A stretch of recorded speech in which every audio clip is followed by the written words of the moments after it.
एहतलाम हो गया, अगर मर्द को जनाबत हो गई तो मस्जिद में आना हराम है उसके लिए। मस्जिद में आना हराम है। नापाकी की हालत में मस्जिद में आप नहीं आ सकते। बगैर वजू के आ सकते हैं, लेकिन जनाबत की हालत अगर है मस्जिद में कदम भी रखोगे हराम है। हुजूर पाक सल्लल्लाहु ताला अलैहि वसल्लम मस्जिद नबवी में थे। आपके घर से मुत्तसिल लगा हुआ सैयदा फातिमा ज़हरा रज़ियल्लाहु ताला अन्हा का घर था। मौला अली करमल्लाहु वजहुल करीम शौहर फातिमा हैं, रसूल करीम सल्लल्लाहु अलैहि वसल्लम के दामाद हैं। अब उनके लिए नहाने का अगर कोई मसला पेश आता तो उन्हें मस्जिद से गुजरना पड़ता। हुजूर पाक सल्लल्लाहु अलैहि वसल्लम ने फरमाया, जनाबत के हालत में सिर्फ अली के लिए मस्जिद में आना हलाल है, बाकी किसी के लिए नहीं। सिर्फ मौला अली करमल्लाहु वजहुल करीम के लिए हलाल करार दिया गया कि अगर इस हालत में ये मस्जिद में आए तो इनके लिए हलाल है। ये शारे इस्लाम है, ये बानी इस्लाम है, वो जिसके लिए जो चाहे अता फरमाए। हजरत अबू बकर सिद्दीक रज़ियल्लाहु ताला अन्हु के लिए खुसूसी इख्तियार मिला है। कुछ ना कुछ सबको खुसूसियात मिली है।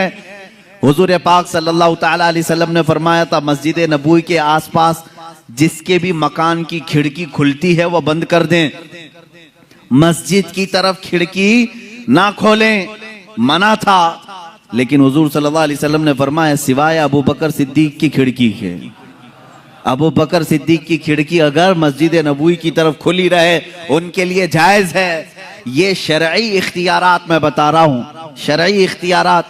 हत्ता कि आपको इससे भी आला किस्म की अगर मैं बात बताऊं, एक साहब आए, उन्होंने कहा, मैं सुना हूं कि ईमान लाने के बाद नमाज फर्ज है। सबसे पहली चीज क्या है? ईमान लाने के बाद नमाज फर्ज है। वो ईमान नहीं लाए थे। हुजूर पाक सल्लल्लाहु ताला अलैहि वसल्लम से उन्होंने पूछा तो आपने कहा हाँ। कहा कितनी नमाजें? कहा फजर है, जोहर है, असर है, मगरिब है, इशा है, 5 नमाजें दिन में फर्ज हैं। वो साहब आए, कहा मैं इस शर्त पर ईमान लाता हूं कि मेरे लिए कुछ डिस्काउंट हो। डिस्काउंट, उनको कंसेशन चाहिए था। पूछा हुजूर पाक सल्लल्लाहु अलैहि वसल्लम ने, तुम क्या चाहते हो? उन्होंने कहा, मैं 5 नहीं पढ़ सकता, 3 मेरे लिए कह दीजिए, मेरे लिए 3 कर दीजिए, पर मैं 3 पर ही ईमान लाऊंगा। हुजूर पाक सल्लल्लाहु अलैहि वसल्लम ने फरमाया, ठीक है तुम ईमान लाओ, तुम्हारे लिए 3 ही नमाज है। दुनिया में कोई कर सकता है? गौस और ख्वाजा को भी नमाज माफ नहीं हुई। अल्लाह के नबी सल्लल्लाहु ताला अलैहि वसल्लम की दूरबीन निगाह देख रही थी। तारीख में यह रिवायत तो है, वो इसी शर्त पर ईमान लाए कि मैं 3 ही पढ़ूंगा, 3 की मुझे कंसेशन मिले, 2 की कंसेशन मिले, 3 पर मैं ईमान लाता हूं। ईमान लाए, लेकिन रिवायात ये बताती हैं जिंदगी भर कभी 3 नहीं 5 ही पढ़ा। ये अल्लाह के नबी जानते थे कि जिसको नमाज की लज्जत मिल जाए उसके 5 भी कम है, उसके लिए 5 भी कम है जिसको नमाजों की लज्जत मिले। और अल्लाह के हबीब सल्लल्लाहु ताला अलैहि वसल्लम का ये इख्तियार नहीं है तो और क्या है? ये इख्तियारात मुस्तफ़ा हैं। जहां बानी अता कर दें, भरी जन्नत हिबा कर से। नबी मुख्तार कुल हैं, जिसे जो चाहें अता कर दें। अजीज़ान गिरामी, अल्लाह ताला ने अपने नबी सल्लल्लाहु ताला अलैहि वसल्लम को ऐसा मुख्तार बनाया है कि वो दीनी मामलात में जिसको चाहे जो चीज हलाल फरमा दे वो हलाल है, जिसके लिए जो चीज हराम फरमा दे वो हराम है। ये खुसूसियत फिर इस्लाम में किसी दूसरे को नहीं मिलेगी, ये खुसूसियत किसी दूसरे को नहीं मिलेगी। आज अगर आपने किसी शरीयत के हराम करदा चीज को हलाल कह दिया और हलाल जो शरीयत में है उसको हराम कह दिया तो सिर्फ गुनहगार नहीं काफिर हो जाओगे। अस्सलामु अलैकुम वरहमतुल्लाहि वबरकातुहू। रुको दोस्तों रुको, क्या आप भी ये गलती करते हैं? अगर आप भी ये गलती करते होंगे तो बहुत गुनाहगार होंगे। क्या नापाकी की हालत में मस्जिद के अंदर जा सकते हैं, मस्जिद में दाखिल हो सकते हैं? क्या आपको पता नहीं है ना? तो मैं आपको बता दे रहा हूँ कि आप नापाकी की हालत में अगर मस्जिद में जाते हैं तो जाना हराम है। हाँ, आप बगैर वजू के जा सकते हैं। तो क्या बगैर वजू का और नापाकी की हालत में मस्जिद में जाना कैसा है? चलिए आप और हम मुफ्ती सलमान अजहरी साहब के जबान से बयानात को समाअत कर लेते हैं। शरीयत के हलाल को हराम, अगर मिसाल के तौर पर किसी ने कह दिया शराब हलाल है, मुआज़ल्लाह रब्बिल आलमीन, सिर्फ वो गुनहगार नहीं। पीने वाले की बात अलग है, पी रहा है, हराम समझ के पी रहा है, गुनाह कर रहा है, गुनाह कर रहा है। लेकिन अगर किसी ने कहा यह हलाल है, मुआज़ल्लाह रब्बिल आलमीन, वो काफिर हो गया। नमाज को अगर किसी ने कह दिया ये हराम है, नऊज़ुबिल्लाहि मिन ज़ालिक, वो इस्लाम से खारिज हो गया। तो ये तो सिर्फ शरीयत मुस्तफ़ा सल्लल्लाहु अलैहि वसल्लम में मेरे आका सल्लल्लाहु तआला अलैहि वसल्लम की खुसूसियत है, उनका इख्तियार है कि वो जिस चीज को चाहें हलाल फरमाए, जिस चीज को चाहें हराम फरमाए। नबी मुख्तार कुल हैं, जिसे जो चाहें अता कर दें। अता करने के बारे में अगर देखा जाए तो दुनिया में भी बेहिसाब अता किया, आखिरत में भी बेहिसाब अता किया।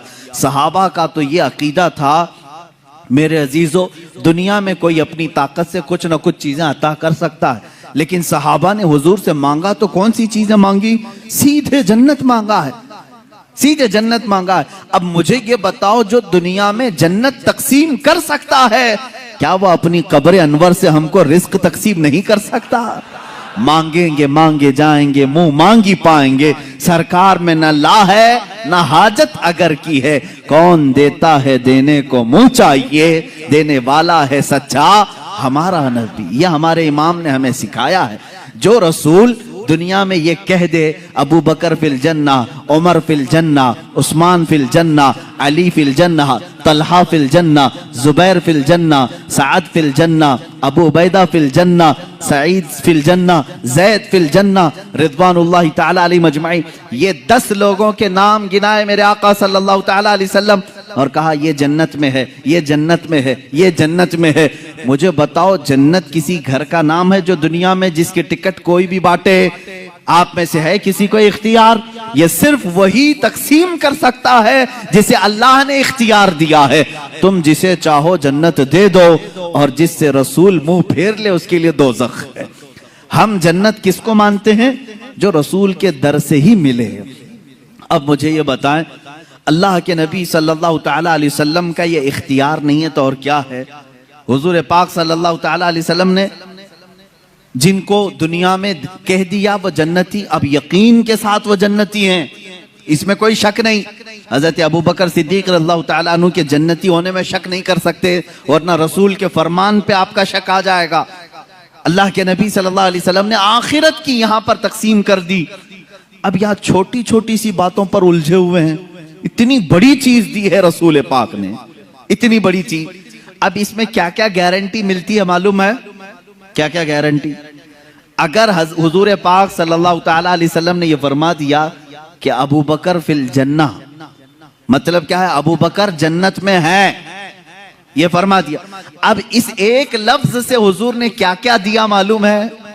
सबसे पहली चीज इस बात की गारंटी दे दी कि इनका खात्मा ईमान पर होगा, बगैर इसके तो जन्नत नहीं है, ये गारंटी मिली। और दूसरी चीज हुजूर पाक सल्लल्लाहु ताला अलैहि वसल्लम ने फरमा दिया अबू बकर फिल जन्ना, जन्नत में है। इसका मतलब है दूसरी गारंटी मिली, कब्र में जन्नत की खिड़कियां खुल जाएंगी। तीसरी गारंटी ये मिली, कयामत के दिन हिसाब किताब आसान हो जाएगा। चौथी गारंटी ये मिली कि तुम पुल सिरात से आसानी से गुजरोगे, इसलिए कि हुजूर ने जन्नत की जो खबर दी उससे पहले ये सारी चीजें निकल गई। मेरे अजीजों, अल्लाह के नबी सल्लल्लाहु ताला अलैहि वसल्लम इतनी बड़ी चीजें जब किसी को नवाज रहे हैं, अब अगर हम अपने घरों की फरियादें मेरे आका को सुनाएं तो किसी और को क्या तकलीफ है, किसी और को क्यों दिक्कत है? अल्लाह ने उन्हें अता किया है और उम्मत को नवाजने के लिए ही अता किया है। रसूल को भेजा ही इसलिए है कि भोली भाली उम्मत की वो दस्तगीरी फरमाए, और उन्होंने अपनी जिंदगी में भी किया और बाद वफात भी कर रहे हैं, बाद वफात भी कर रहे हैं। मेरे अजीजों, इख्तियारात की बात अब मैं आपको बताऊं, अल्लाह के नबी सल्लल्लाहु ताला अलैहि वसल्लम दुनिया में इख्तियारात कितने रखते थे ये तो हम हिसाब नहीं कर सकते। नमाजों के मामले में हुजूर ने जो फरमा दिया वो शरीयत है, रोज़ों के मामले में जो हुजूर ने फरमा दिया वो शरीयत है। अब एक सहाबी आए, देखिए यहाँ मेरे आका का इनाम और इकराम और आपकी अताएं, कानून सबके लिए बराबर है। आज जो जज है वो भी किसी को कानून से अलग नहीं कर सकता, उसके पास भी इख्तियार नहीं। लेकिन मेरे आका सल्लल्लाहु ताला अलैहि वसल्लम कानून साज हैं, कानून बनाने वाले। वहां पर किसी के लिए एक्सेप्ट रखा जा सकता है। एक साहबी आया, कहा या रसूल अल्लाह सल्लल्लाहु ताला अलैहि वसल्लम, मैं रोजा तोड़ लिया, रोजा रमजान का रोजा मैंने तोड़ लिया, खा लिया, क्या करूं? कहा कफारा है, जानबूझ करके जो रोजा तोड़ेगा कफारा है। क्या है कफारा? कहा या तो एक गुलाम को आजाद कर, या तो फिर 60 रोजे कंटिन्यू रख, 2 महीने कंटिन्यू रोजे रखना। एक रोजा जिसने छोड़ा उसका कफारा है 2 महीने रोजा रखने पड़ेंगे, या तो फिर 60 मिस्किनों को खाना खिला।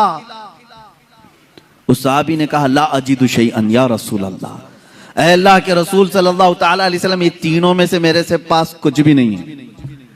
मैं ऐसा हूं नहीं कि गुलाम आजाद करूं, और इतनी ताकत नहीं है कि 60 दिन के रोजे रखूं। एक ही तोड़ दिया, 60 कहां रखूंगा? और 60 मिस्किनों को खाना खिलाने की बात मेरी ताकत से बाहर है। ये 3 ऑप्शन थे, लेकिन तीनों करने की ताकत नहीं थी। हुजूर पाक सल्लल्लाहु ताला अलैहि वसल्लम ने क्या फरमाया? जा, अब इसके बाद मेरा इख्तियार नहीं है, जो चाहे, अल्लाह का हुक्म था मैंने सुना दिया। नहीं, बिठाया, थोड़ी देर इंतजार करो। महफिल में एक साहब खजूरों का टोकरा लेकर के आए, खजूरों का टोकरा। रसूल करीम सल्लल्लाहु ताला अलैहि वसल्लम ने वो टोकरा उठाया, उस साहबी से कहा जा पूरे मदीने में ये खैरात कर दे, तेरे रोजों का कफारा हो जाएगा। ये बांट दे, रोजों का कफारा हो, तेरे एक जो तोड़ा है रोजा वो कफारा हो गया। सुनो मेरे अजीजों, अभी यही बात खत्म नहीं। वो साहबी खजूर का टोकरा लेते हैं और कहते हैं या रसूल अल्लाह, पूरे मदीने में मुझसे ज्यादा गरीब कोई है ही नहीं, कोई नहीं है, किसको तकसीम करूं, किसको खिलाऊं? अल्लाह के नबी सल्लल्लाहु अलैहि वसल्लम ने फरमाया तू खुद खा ले, कफारा अदा हो जाएगा। यह है शान इख्तियार, इख्तियारात मुस्तफ़ा सल्लल्लाहु ताला अलैहि वसल्लम की असमत ये है। इसीलिए हमारे मुर्शिद ने फरमाया जहां बानी अता कर दें, भरी जन्नत हिबा कर दें, नबी मुख्तार कुल हैं जिसे जो चाहे अता कर दें, नबी मुख्तार कुल हैं जिसे जो चाहे अता कर दें। मेरे अजीजों, ये दुनियावी शान है, आखिरत का मामला तो ये है अल्लाह के हबीब सल्लल्लाहु ताला अलैहि वसल्लम को उस दिन भी इख्तियार दिया जाएगा, रसूल जिसे छू ले वो जन्नत में चला जाए। ये इख्तियार नहीं है तो और क्या है? इख्तियार नहीं है।